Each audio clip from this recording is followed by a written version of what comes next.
Welcome to the Deep Dive. Today we're digging into a really interesting set of sources, looking chronologically at the Book of Revelation, specifically the Seven Seals. Right, and the mission, really, is to pull out this quite stark insight about history, global forces, and maybe even our own behavior. And it all seems to pivot around this one core idea about greed, not just wanting a lot. No, it's more subtle. It's defined in these texts as an inability to stop wanting just a little more.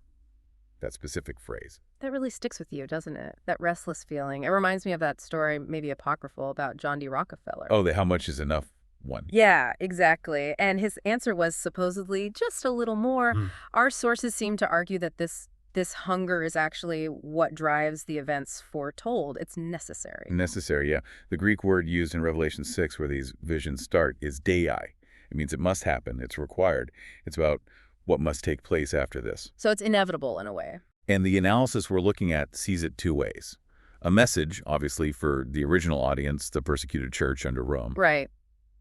But also, it lays bare something timeless, a pattern for all time. Okay, so if that restless hunger, that just a little more, is the engine, how does the first seal show that kicking things off, the White Horse Rider? Well, the seal opens, and out comes this rider. Yeah. He's got a bow, he gets a crown, and his purpose is stated plainly: conquering and to conquer. Just more conquest. Exactly. And a really crucial point the sources make is that this figure isn't Jesus, not the Christ figure who shows up way later in chapter 19, looking very different. Okay, so different attributes, different meaning. Totally different. This rider in chapter 6, he represents something else, a kind of selfish drive, this continuous, almost greedy pursuit of more satisfaction, more dominance. And there's that detail about his gear you mentioned, the bow. Yeah, it's fascinating. He has a bow, but the sources often highlight that there's no mention of arrows.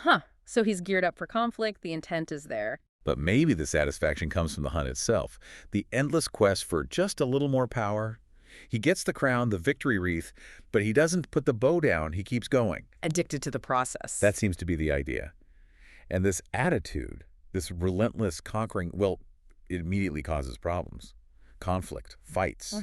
You see it in the families, communities, nations. Then for the first readers? They'd see Rome, clearly. Yeah. The Roman Empire's constant, seemingly endless expansion and conquest, grinding on for centuries. Right. But the sources we looked at say this isn't just about Rome. They trace the specific behavioral addiction through history.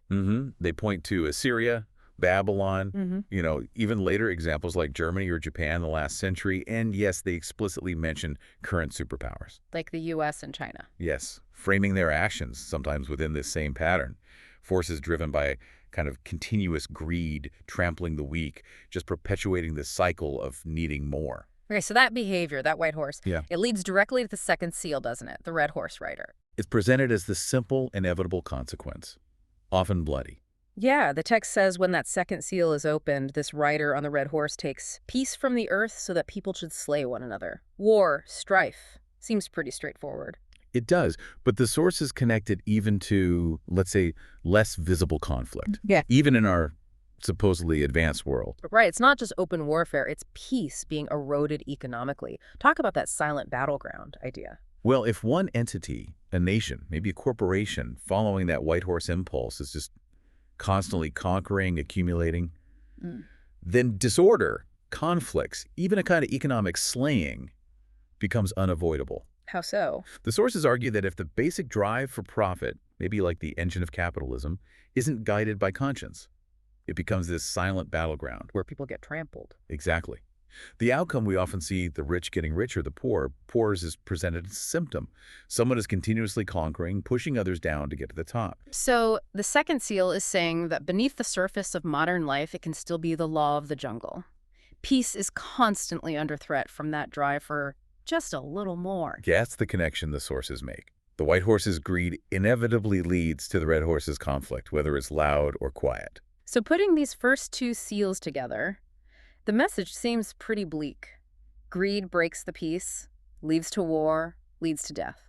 It echoes that old wisdom, doesn't it? 1 Timothy 6:10, the love of money Or maybe better, unrestrained covetousness, this endless desire, is a root of all kinds of evil. And the analysis suggests that for those first-century saints under Rome, the future shown wasn't exactly hopeful. It was almost despairing because people just can't seem to stop wanting that little bit more. Which kind of leaves us, and you listening, with a challenging thought to wrestle with. Yeah.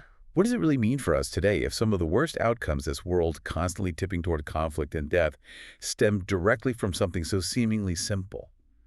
This addiction to just one more time, just a little more. The inability to just say, enough. That deep-seated restlessness being the root. That's definitely something to reflect on.